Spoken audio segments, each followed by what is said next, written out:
ओम नमः पार्वती पते नमः। आप सभी का हार्दिक स्वागत है आपके अपने चैनल कृष्ण सखी स्टोरीज पर। आज सावन मंगलवार के दिन सुनिए मंगला गौरी व्रत की कथाएं और माता पार्वती की आरती।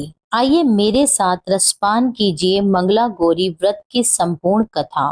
प्रेम से बोलिए माता पार्वती की जय। मंगला गौरी व्रत की पौराणिक कथा के अनुसार एक समय की बात है। एक छोटे से गांव में एक साहूकार अपनी पत्नी के साथ रहा करता था। साहूकार बड़ा ही धनवान था। उसके घर में धन और सुख शांति की कोई कमी नहीं थी। फिर भी वह और उसकी पत्नी संतान ना होने के कारण बहुत दुखी रहा करते थे। संतान की कमी उन्हें हमेशा कचोटती रहती थी। एक दिन की बात है, उस साहूकार के घर पर एक साधु महात्मा आए। साहूकार ने साधु का बहुत आदर सम्मान किया और उन्हें अपनी समस्या, अपने दुख के बारे में बताया। साधु महाराज ने साहूकार की पत्नी को सावन महीने में मंगलवार को किए जाने वाले मंगला गौरी व्रत करने की सलाह दी। साथ में उन्हें पूजा विधि के बारे में भी संपूर्ण जानकारी दी। इसके बाद साहूकार की पत्नी ने सावन मास के पहले मंगलवार से ही मंगला गौरी का व्रत और पूजन करना शुरू कर दिया। अब वह हर मंगलवार को विधि पूर्वक व्रत और माता पार्वती का पूजा पाठ करने लगी। इस प्रकार कई महीनों तक उसने यह व्रत किया। एक दिन उसकी भक्ति से प्रसन्न होकर माता पार्वती ने भगवान शिव से साहूकार और उसकी पत्नी को संतान प्राप्ति का वरदान देने के लिए कहा। साहूकार को उसी रात स्वप्न में एक दिव्य शक्ति ने दर्शन देकर कहा, हे साहूकार, एक आम के पेड़ के नीचे भगवान गणेश की मूर्ति विराजमान है। तुम उस पेड़ से आम तोड़कर अपनी पत्नी को खिला देना। इससे तुम्हें संतान की प्राप्ति का सुख अवश्य मिलेगा। साहूकार ने अगले दिन सुबह उठकर अपनी पत्नी को इस स्वप्न के बारे में बताया और वह उस आम के पेड़ को ढूंढने के लिए निकल पड़ा। बहुत देर तक खोजने के बाद आखिरकार साहूकार को वह आम का पेड़ मिला जहां भगवान गणेश की मूर्ति विराजमान थी। उसने उस पेड़ से आम तोड़ने के लिए उस पेड़ पर पत्थर मारना शुरू कर दिया। पत्थर फेंकने से एक आम टूटकर नीचे गिर गया, परंतु गलती से पत्थर जाकर भगवान गणेश की प्रतिमा को लग गया। इससे भगवान गणेश क्रोधित हो गए और उन्होंने प्रकट होकर उस साहूकार को श्राप देते हुए कहा, हे स्वार्थी मनुष्य, तूने अपने स्वार्थ के कारण मुझे चोट पहुंचाई है। तुझे माँ पार्वती की कृपा से संतान की प्राप्ति तो होगी, लेकिन उसकी मृत्यु 21 वर्ष की आयु में ही हो जाएगी। यह सुनकर साहूकार बड़ा ही घबरा गया और घबराकर अपने घर को वापस लौट गया। उसने वह फल अपनी पत्नी को खिला दिया, परंतु इस घटना के बारे में उसने किसी को नहीं बताया। कुछ दिन बाद माता पार्वती और भगवान शिव के आशीर्वाद से साहूकार को और उसकी पत्नी को पुत्र की प्राप्ति हुई, जिससे उन दोनों का जीवन खुशियों से भर गया। लेकिन साथ ही साहूकार इस बात से भी मन ही मन में चिंतित था कि उसका पुत्र अल्पायु होगा। देखते देखते समय बीतने पर वह बालक 20 वर्ष का हो गया और व्यापार में अपने पिता का हाथ बटाने लगा। एक दिन घर लौटते समय साहूकार पेड़ की छांव में तालाब किनारे बैठकर अपने पुत्र के साथ भोजन करने लगा। तभी वहां पर कमला और मंगला नामक दो कन्याएं कपड़े धोने के लिए आई और कपड़े धोते समय आपस में बात करने लगी। कमला ने मंगला से कहा कि बहन, मैंने सावन मास में प्रत्येक मंगलवार को मंगला गौरी व्रत रखने का निश्चय किया है। तुम भी माँ पार्वती को समर्पित यह व्रत अवश्य करना।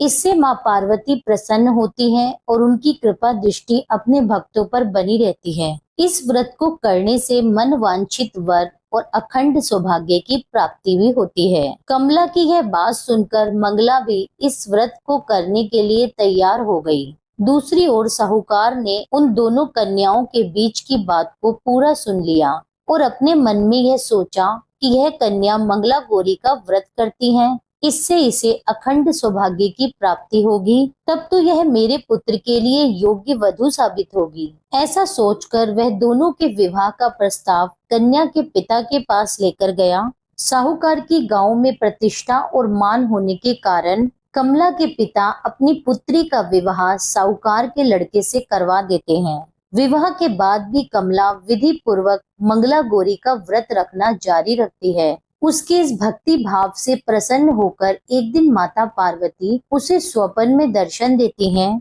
और कहती हैं, बेटी, मैं तुम्हारी भक्ति से अत्यंत प्रसन्न हूँ, इसीलिए तुम्हें अखंड सौभाग्य का वरदान देती हूँ। किंतु तुम्हारा पति अल्प आयु है, इसलिए अगले महीने के मंगलवार के दिन एक सांप तुम्हारे पति के प्राण लेने आएगा। तुम उसके लिए एक प्याले में मीठा दूध रख देना, उसके पास एक खाली मटका भी रख देना। सांप दूध पीकर उस मटके में चला जाएगा, तब तुम उस मटके को ऊपर से कपड़े से ढक देना। अगले महीने के मंगलवार को कमला ने माता पार्वती की बात मानकर एक प्याले में मीठा दूध रख दिया और उसके पास में ही एक मटकी भी रख दी। सांप ने आकर दूध पिया और मटके में जाकर बैठ गया। कमला ने उस मटके पर कपड़ा बांधकर उसे जंगल में रख दिया। माता पार्वती की कृपा से कमला के पति के प्राण बच गए। इस प्रकार मंगला गौरी व्रत के पुण्य फल से साहूकार का वह पुत्र श्राप मुक्त हो गया। जब कमला ने घर पर सबको इस चमत्कारी व्रत के बारे में बताया, तब सभी आश्चर्यचकित रह गए। उसके बाद साहूकार और उसकी पत्नी ने अपने पुत्र और पुत्र वधू को आशीर्वाद दिया और फिर पूरा परिवार सुख पूर्वक जीवन बिताने लगा। अब आप सुनिए मंगला गौरी व्रत की दूसरी कथा। एक समय एक गांव में एक बुढ़िया माई रहा करती थी। बूढ़ी माई का एक बेटा था जिसका नाम था भोला। उसकी पत्नी का नाम रूपा था। भोला अपनी माँ का बहुत ख्याल रखता था। बूढ़ी माई की बहू बहुत ही सीधी सादी थी, लेकिन बूढ़ी माई दिन रात अपनी सीधी सादी बहू से झगड़ा किया करती थी।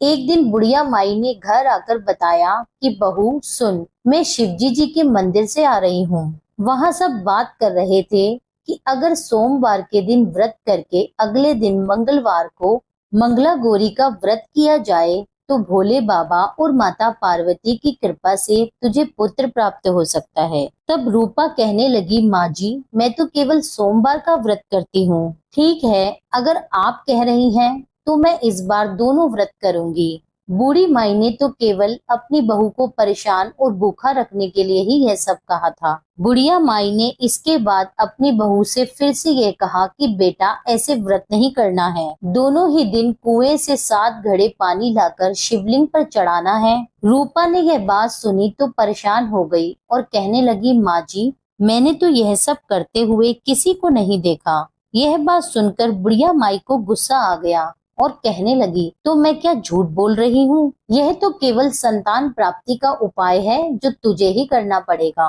सास की बात सुनकर रूपा चुप हो गई, क्योंकि उसके लिए अब और कुछ कहना बाकी ही नहीं था। कुछ दिनों के बाद सावन का पवित्र मास प्रारंभ हो गया। रूपा ने पहले सोमवार को पूजा पाठ करके व्रत शुरू किया और 7 घड़े पानी कुएं से भरकर शिवलिंग पर चढ़ा दिया। कुआं मंदिर से काफी दूर था, इसलिए उसे पानी लाने में बहुत समय लग गया। यह सब करने में शाम को जब रूपा वापस आई तो देखा उसका पति भोला बहुत गुस्से में घर के बाहर बैठा है। रूपा के पूछने पर उसने गुस्से में कहा, कहाँ चली गई थी? इतनी देर लगती है जल चढ़ाने में? घर में मेरी माँ भूखी बैठी है और तू घूम घूम कर पूरा गाँव देख रही है। ऐसा कहकर भोला ने रूपा को बहुत मारा। रूपा मार खाकर बिना कुछ खाए पिए सो गई। अगले दिन उसकी सास कहने लगी, बहू, आज फिर तुझे जल चढ़ाने जाना है। यह सुनकर रूपा ने कहा, माँ जी, मैंने कल से कुछ नहीं खाया है और इनकी मार से मेरा पूरा शरीर भी दुख रहा है। आज मैं पानी का कलश कैसे उठा पाऊंगी? सुनकर बुढ़िया माई ने कहा, कुछ भी कर, लेकिन यह तो तुझे करना ही पड़ेगा। रूपा पूजा करने चल पड़ी। मंदिर में पूजा करने के बाद वह कुएं पर आई और बड़ी ही मुश्किल से उसने पहला कलश भरा और कलश भरकर चल दी, लेकिन कुछ दूरी तक चलने पर वह गिर पड़ी। उसका मटका भी टूट गया। अब रूपा एक पेड़ के नीचे बैठकर रोने लगी। तभी वहां पर एक साध्वी आई और रूपा से कहने लगी, बेटी, तुम क्यों रो रही हो? रूपा ने रोते हुए सारी बात बता दी। वह साध्वी और कोई नहीं बल्कि स्वयं माता पार्वती ही थी। उन्होंने कहा कि बेटी, तू एक काम कर, एक लोटा जल का ले और उसमें से 7 बार जल थोड़ा थोड़ा शिवलिंग पर चढ़ा देना और घर जाकर अपनी सास से कहना, मैंने जल चढ़ा दिया। रूपा कहने लगी, माँ जी, लेकिन यह तो झूठ होगा और मेरा मटका भी तो टूट गया। तब साध्वी कहने लगी, यह ले लोटा, इसमें जल भरकर चढ़ा दे और इसे घर ले जाना, लेकिन इसे छुपा कर रख देना। रूपा ने ऐसा ही किया। दोपहर तक वह अपने घर पहुंच गई। बूढ़ी माई के पूछने पर उसने वही बता दिया जो साध्वी जी ने बताया था। शाम को माँ मंगला गौरी की पूजा करके उसने अपना उपवास पूरा किया। इस तरह से 2 मंगला गौरी व्रत पूरे हो गए। लेकिन जब तीसरे व्रत की बारी आई तो बूढ़ी माँ चुपचाप अपनी बहू रूपा के पीछे गई और उसने अपनी आंखों से सब कुछ सच सच देख लिया। बूढ़ी माई ने घर आकर अपने बेटे को सारा हाल बता दिया। भोला ने फिर से रूपा को मारने के लिए जैसे ही हाथ उठाया, वहाँ पर माता पार्वती प्रकट हो गई और उन्होंने कहा, रुक जा भोला। यह सुनकर भोला रुक गया। बूढ़ी माई माता पार्वती के पैरों में गिर गई। भोला भी अपनी गलतियों के लिए माता से माफी मांगने लगा। तब माता पार्वती ने कहा, माफी मांगनी है तो इससे मांग, जो तेरे और तेरी माँ के अत्याचार सहकर भी पत्नी धर्म निभा रही है। तब भोला ने रूपा से माफी मांगी। बूढ़ी माई ने कहा, बेटी मुझे माफ कर दे, तुझे परेशान करने के लिए ही मैंने यह सब कुछ कहा था। रूपा माता पार्वती से कहने लगी, माँ, इस संसार से मेरा मन भर गया है, आप मुझे भी अपने साथ ले चलिए। तब माता पार्वती ने कहा, ठीक है, आज से तू मेरी कृपा से जंगल में एक आश्रम बनाकर भक्ति करेगी, लेकिन इन दोनों को इनकी करने की सजा जरूर मिलेगी। तब रूपा ने कहा, माँ, इन्हें माफ कर दीजिए। यह सुनकर माता पार्वती ने कहा कि आज तुम्हारी बहू के कारण तुम्हें जीवन दान मिला है। जाओ, इस लोटे को रख लो। तुम्हारे परिवार में कभी अन्न और धन की कमी नहीं रहेगी, लेकिन मैं अपनी बेटी को साथ ही लेकर जा रही हूँ। तब बुढ़िया माई और उसका बेटा दोनों एक बार फिर से माता पार्वती के चरणों में गिरकर विनती करने लगे और उनसे क्षमा मांगने लगे। कहने लगे कि आप रूपा को साथ लेकर मत जाइए। माता पार्वती को उन पर दया आ गई। उन्होंने उन दोनों माँ बेटे को सद्बुद्धि दी और उसके बाद रूपा भी अपने परिवार के साथ हंसी खुशी रहने लगी। माता पार्वती के आशीर्वाद से कुछ ही महीनों के बाद उसके घर में एक सुंदर पुत्र ने जन्म लिया। इस प्रकार से जो भी भक्त सच्ची कामना और पूर्ण भक्ति भाव से मंगला गौरी का व्रत करते हैं या व्रत की कथा का श्रवण करते हैं, उनकी हर मनोकामना माता पार्वती की कृपा से पूर्ण होती है। आइए अब प्रेम पूर्वक माता पार्वती की आरती करते हैं। जय अम्बे गौरी मैया, जय श्यामा गौरी, तुमको निश दिन ध्यावत हरि ब्रह्मा शिव जी। ओम जय अम्बे गौरी, मांग सिंदूर विराजत, एको मृग मद को, उज्ज्वल से दो नैना चंद्र वदननी को।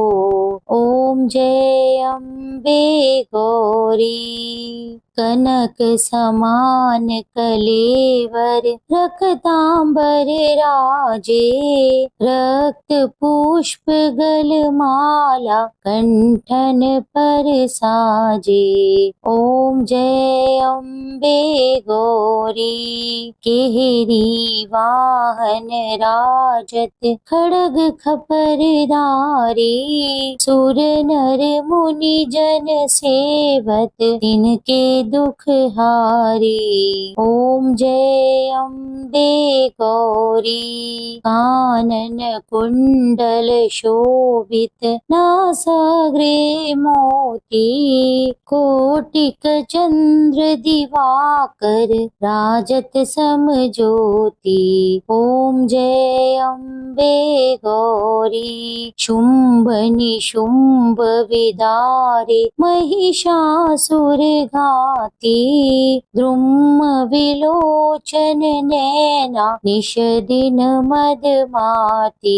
ओम जय अम्बे गौरी, चंड मुंड संघारे, शोणित बीज हरे, मधु कैटभ दौ मारे, सुर भयहीन करे। ओम जय अम्बे गौरी। ब्रह्माणि रुद्राणि तुम कमला रानी, आगम निगम बखानी तुम शिव पटरानी। ओम जय अम्बे गौरी, 64 योगिनी गावत नृत्य करत भैरो, बाजत ताल मृदंग और बाजत डमरू।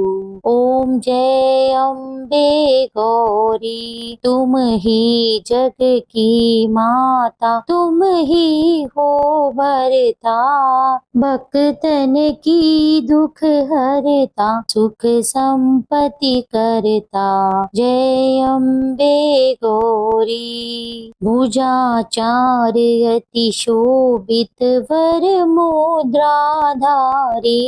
मन वांछित फल पावत सेवत नर नारी। ओम जय अम्बे गौरी, कंचन थाल विराजत अगर कपूर बाती, श्रीमाल के तुम्हें राजत कोटि रतन ज्योति। ओम जय अम्बे गौरी, श्री अम्बे जी की आरती जो कोई नर गावे, कहत शिवानंद स्वामी सुख संपत्ति पावे। ओम जय अम्बे गौरी। प्रेम से बोलिए गौरी माता की जय। यह थी मंगला गौरी व्रत की कथाएं और माता पार्वती की आरती। उम्मीद करती हूँ यह वीडियो आपको पसंद आया होगा। वीडियो अच्छा लगा हो तो मेरे चैनल को सब्सक्राइब करके कमेंट में लिख दीजिए माता गौरी की जय। मिलती हूँ आपसे एक अगली वीडियो में, जब तक के लिए जय श्री राधे।